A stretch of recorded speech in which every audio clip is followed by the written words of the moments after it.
Hi ಎಲ್ರಿಗೂ ನಮಸ್ಕಾರ. ಇವತ್ತು ಯಾವ ಮೂವಿ ರಿವ್ಯೂ ಅಂದರೆ ಪೋನ್ ಮ್ಯಾನ್. ಇದು ಮಲಯಾಳಂ ಸಿನಿಮಾ ಆಗಿದ್ದು ನಮ್ಮ ಕನ್ನಡದಲ್ಲೂ ಕೂಡ ಈ ಸಿನಿಮಾ ಡಬ್ ಆಗಿದೆ. ಈ ವಿಡಿಯೋನ ಶುರು ಮಾಡೋಕ್ಕಿಂತ ಮುಂಚೆ ಯಾರು ಹೊಸದಾಗಿ ಈ ಚಾನಲ್ ನೋಡ್ತಾ ಇದ್ದೀರೋ ಪ್ಲೀಸ್ ಸಬ್ಸ್ಕ್ರೈಬ್ ಮಾಡ್ಕೊಳ್ಳಿ. ಪಕ್ಕದಲ್ಲೇ ಹಂಗೆ ಬೆಲ್ ಐಕನ್ ಇದೆ, ಅದನ್ನು ಕೂಡ ಕ್ಲಿಕ್ ಮಾಡ್ಕೊಳ್ಳಿ ಅಂತ ಹೇಳ್ತಾ ಈ ಮೂವಿಯ ರಿವ್ಯೂನ ಶುರು ಮಾಡೋಣ.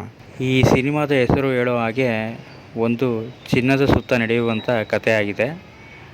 ಪೋನ್ ಮ್ಯಾನ್ ಅನ್ನೋ ಸಿನಿಮಾದ ಹೆಸರಿಟ್ಟಿರೋದ್ರಿಂದ ಅದರ ಅರ್ಥ ಏನು ಅಂದರೆ ಗೋಲ್ಡನ್ ಮ್ಯಾನ್ ಅಂತ, ಅಂದರೆ ಚಿನ್ನದ ಮನುಷ್ಯ ಅಂತ.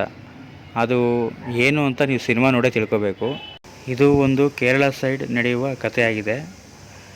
ಒಂದು ಮಿಡಿಲ್ ಕ್ಲಾಸ್ ಫ್ಯಾಮಿಲಿ, ಅಣ್ಣ ತಂಗಿ ತಾಯಿ ಇರ್ತಾರೆ. ಅವರ ತಂಗಿಗೆ ಮದುವೆ ಮಾಡಬೇಕು. ಆಗ ಎದುರಾಗೋದು ಚಿನ್ನದ ವಿಷಯ.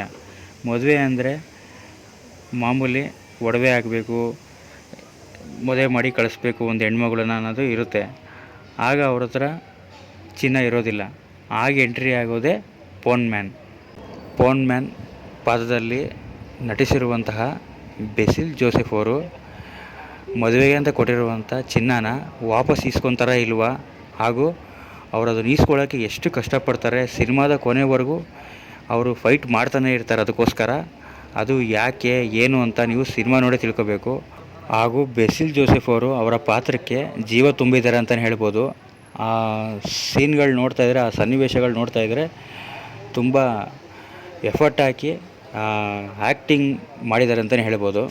ಈ ಸಿನಿಮಾದಲ್ಲಿ ಸ್ವಲ್ಪ ಕಾಮಿಡಿ ಎಲಿಮೆಂಟ್ಸ್ ಕೂಡ ಇದೆ.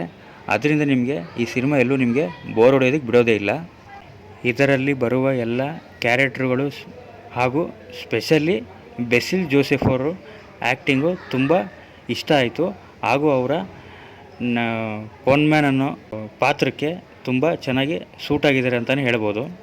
ಇದರಲ್ಲಿ ಕಥೆಯ ಜೊತೆಗೆ ಬಂದು ಹೋಗುವ ಪಾತ್ರಗಳು ಹಾಗೂ ಅವರ ಡೈಲಾಗ್ ಡೆಲಿವರಿ ತುಂಬ ಚೆನ್ನಾಗಿದೆ. ಈ ಸಿನಿಮಾ ನಿಮ್ಮನ್ನು ಮೊದಲಿಂದ ಕೊನೆಯವರೆಗೂ ಎಲ್ಲೂ ಬೋರು ಮತ್ತು ಬೇಜಾರು ಮಾಡೋದಿಲ್ಲ. ಈ ಸಿನಿಮಾನ ಮಸ್ಟ್ ವಾಚ್ ಅಂತ ಹೇಳ್ತೀನಿ. ಇದು ಕನ್ನಡದಲ್ಲಿ ಕೂಡ ಅವೈಲೇಬಲ್ ಇದೆ. ಡೈರೆಕ್ಟರ್ ಅವರು ತೆಗೆದುಕೊಂಡಿರುವ ಕತೆ ಚೆನ್ನಾಗಿದೆ. ಅದಕ್ಕೆ ತಕ್ಕ ಹಾಗೆ ಚಿತ್ರಕಥೆ ನಿರ್ದೇಶನ ಕೂಡ ಚೆನ್ನಾಗಿ ನಿಭಾಯಿಸಿದ್ದಾರೆ ಅಂತಲೇ ಹೇಳ್ಬೋದು.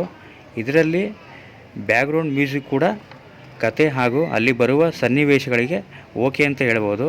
ಒಟ್ಟಿನಲ್ಲಿ ಈ ಸಿನಿಮಾ 2 ಅವರ್ 5 ನಿಮಿಷ ಇದೆ. ಸಿನಿಮಾ ನೋಡ್ತಿದ್ರೆ ಕೊನೆ ಯಾವಾಗ ಅಂತ ಯೋಚನೆ ಮಾಡೋಕ್ಕೆ ಆಗಲ್ಲ, ಅಷ್ಟು ಚೆನ್ನಾಗಿದೆ.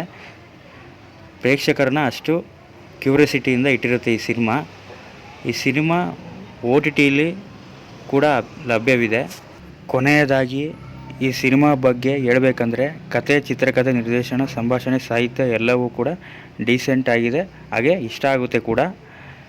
ಈ ಸಿನಿಮಾ ನಿರ್ದೇಶಕರು ತೆಗೆದುಕೊಂಡಿರುವ ಕಥೆನೇ ಈ ಸಿನಿಮಾದ ಜೀವ ಅಂತ ಹೇಳ್ಬೋದು. ಓವರಾಲ್ ಈ ಸಿನಿಮಾನ ನೋಡಬಾರ್ದಾ ಅಂತ ಹೇಳೋದಾದರೆ ಒನ್ ಟೈಮ್ ಮಸ್ಟ್ ವಾಚ್ ಅಂತ ಹೇಳ್ತೀನಿ. 2 ಅವರ್ 5 ನಿಮಿಷ ಅಷ್ಟೇ ಇರೋದು ಸಿನಿಮಾ. ಅದರಲ್ಲೂ ಕೂಡ ಸಿನಿಮಾ ಎಲ್ಲೂ ಬೋರ್ ಹೊಡಿಸೋದಿಲ್ಲ, ತುಂಬ ಚೆನ್ನಾಗೇ ಇದೆ.